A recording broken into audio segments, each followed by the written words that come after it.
Bonjour, nous voilà de retour pour un, enfin du moins en ce qui me concerne, voilà, je suis là, j'espère que je suis pas tout seul, vous êtes avec moi, voilà, est-ce qu'il y a quelqu'un? Je vais créer un nouveau document, je vais vous montrer cette fois-ci des astuces avec les objets, une manière de les gérer, de les configurer. Vous voyez, par exemple, je vous ai raconté précédemment sur un autre tuto cette petite astuce lorsqu'on crée un objet comme ça, vous vous souvenez de cette petite chose, hein. Quand je clique dessus, ça se met dans les coins, je pousse ici, c'est génial, ou j'ai la possibilité de venir dans les objets, et également de modifier de modifier les arrondis. Donc c'est pas très compliqué, hein, puisque vous voyez ici, c'est quand on connaît le terme option d'arrondi, on peut donc les modifier ici. Vous vous en souvenez, je vais pas y revenir. Ouais, je désactive ceci, ça je vais me le mettre dans ce coin-là. Aperçu étant coché, vous voyez qu'ici j'ai un angle. Qu'est-ce que je... là en haut, ici également, voilà, comme ceci. Oui. Et puis le reste, eh bien, je peux les arrondir, les accentuer comme ceci. Là j'ai mis 20, donc je dois mettre 20 de l'autre côté. Enfin, ça c'est suivant votre créativité. Ok, bon ça c'est bien.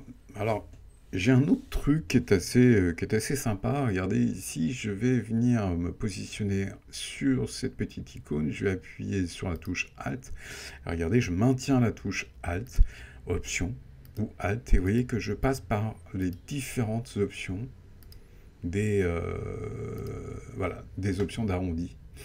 Hein, comme on a pu le voir, comme on a pu le voir ici. Vous voyez que là, j'ai plein d'options comme ça. Donc voilà, une petite astuce qui permet effectivement de jouer avec ces paramètres. Alors je peux vous montrer également d'autres petites choses comme ça avec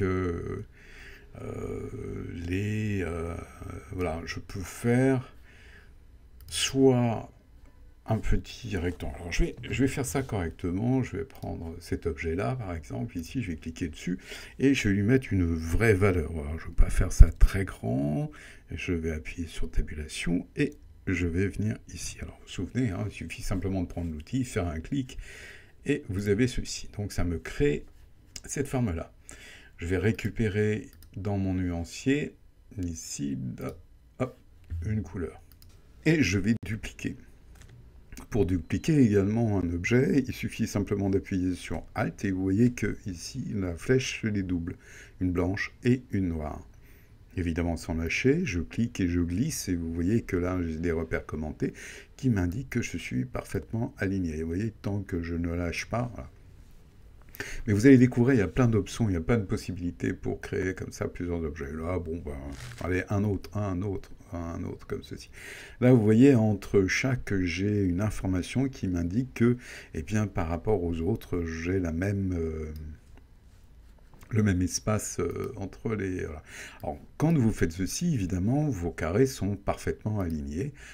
Ça, il n'y a pas de souci. Alors, une petite chose...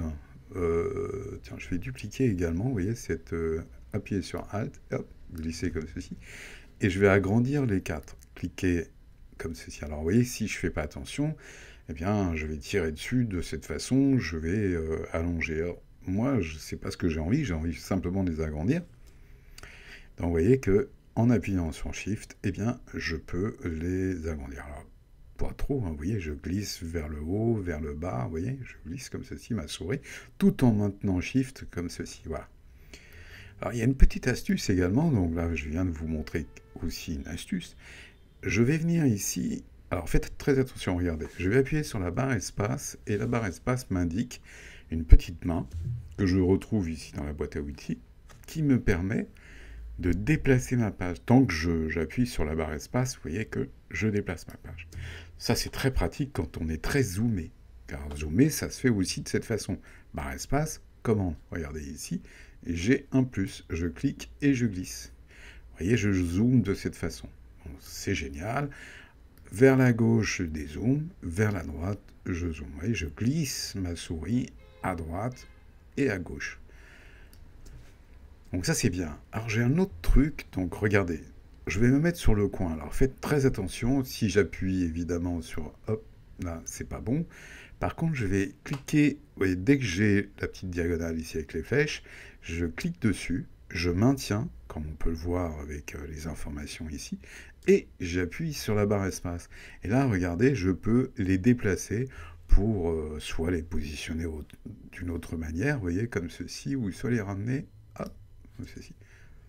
Et je relâche tout, et regardez, c'est assez sympa, puisqu'on peut faire comme ça un peu de graphisme. Voilà, ça c'est rigolo. Donc on a aussi d'autres petites choses, par exemple ici, si je n'avais pas organisé, ça je vais m'en débarrasser, on va le positionner ici dans le coin, des objets un petit peu répartis. On a une palette ici qu'on peut aller chercher dans ici, objets et mise en page, alignement. La palette alignement, donc je l'ai positionnée ici, comme ceci. Voilà, la palette alignement est assez sympa, également parce qu'elle vous permet de sélectionner les objets pour les aligner, par exemple. Vous voyez, alignement des objets. Donc là, vous voyez qu'il y a les blancs des espaces qui sont... Alors, je vais volontairement écarter tout ceci. Je sélectionne ces objets-là. Alignement des objets. Alors, j'ai la possibilité de cliquer sur aligner les bords gauche. Donc, vous voyez que vous les alignez, mais les uns sur les autres par rapport à un de ces éléments. En réalité, par rapport à une sélection. Donc, un des objets sélectionnés au hasard, et il réunit tout le monde de cette façon. Bon, ça, c'est pas trop ce que je veux faire. Possibilité également, ben là, vous avez compris, aligner au centre. Hein. Donc là, vous voyez, vous rassemblez ici au centre. Ou de cette façon-là, vous voyez, plutôt de type vertical, donc par rapport les uns par rapport aux autres. Donc vous voyez qu'après, une fois que vous avez sélectionné celui-ci, vous voyez, soit comme ceci, voilà. Ou je peux également imaginer, suivant la position des objets, venir sur un objet clé. L'objet clé, vous voyez qu'il est entouré d'un petit liseré comme ça, donc c'est lui qui va être le référent en quelque sorte. Et donc là, je vais pouvoir cliquer sur un de ces objets, vous voyez, ici. Pas forcément sur la répartition, vous voyez, sur l'alignement également. Donc ça aligne par rapport à cet objet-là. Ça, c'est intéressant. Donc si je décide, puisque objet clé est toujours sélectionné ici, je peux décider que ça va être par exemple celui-ci. Donc tous mes objets sont alignés, donc je vais dire, ben voilà, je vais dire par rapport à celui-ci, celui que j'ai sélectionné, je vais cliquer, et vous voyez que mes objets vont se positionner par rapport à lui-même. Donc pensez à cette petite chose-là, vous voyez, pour aligner les objets entre eux. Alors ce qui va être sympa également, c'est qu'une fois que j'ai aligné mes objets, j'aurai aussi possibilité de les répartir. Bon, ben là, ça ne sert à rien, puisque vous voyez qu'ils sont correctement alignés. Je peux, par exemple, cliquer sur celui-ci, et comme j'ai une valeur qui est de 26, je pense que comme j'ai mis 20, je crois c'est ça, 20, ici, je dois avoir, eh bien, 6 mm entre les deux. Vous voyez, donc du coup, 26, c'était parfait, parce que si je décide de mettre 20, ils vont se positionner côte à côte, comme ceci, vous voyez, toc, toc, toc. Donc ça, c'est pratique également pour aligner les objets entre eux. Donc si je les éloigne, évidemment, 23, hop, vous voyez, ça va se répartir avec un espace ici de 3 mm. Possibilité également de répartition d'espace d'objets, là aussi, vous voyez que je peux...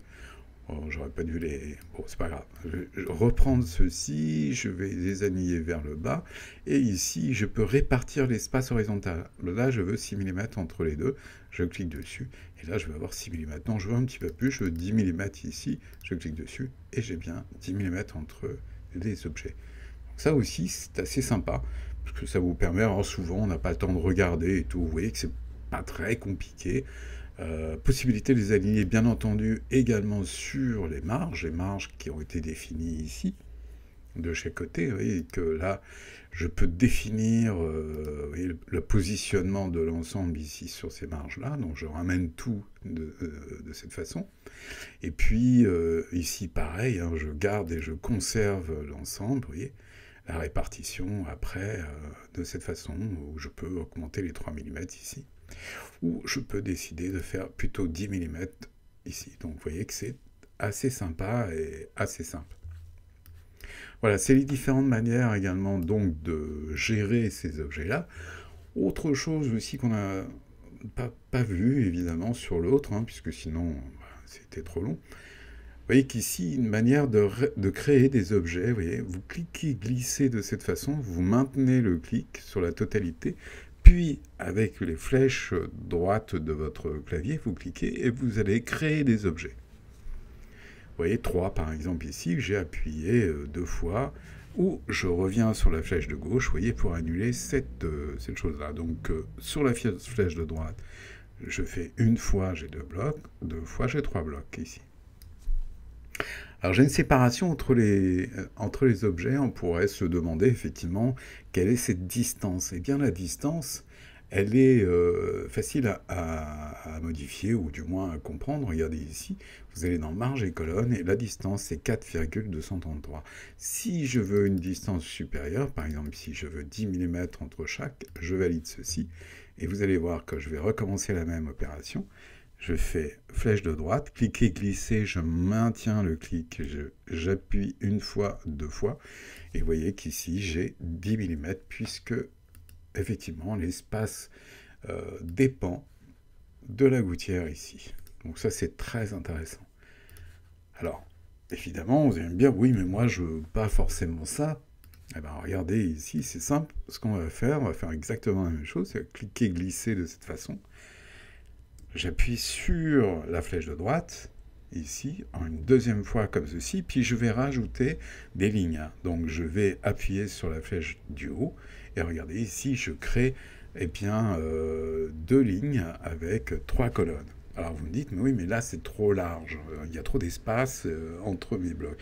Eh bien, je vais appuyer sur commande, ici, et puis, je vais appuyer sur la flèche de gauche en maintenant commande et cliquer sur la flèche de gauche. Et regardez ici, je réduis l'espace qu'il y a entre les blocs. De la même façon, j'appuie sur la commande toujours et la flèche qui va vers le bas. Et regardez ici, en maintenant commande et en tapotant sur la flèche du bas, eh bien, je peux réduire effectivement l'espace qu'il y a entre les objets.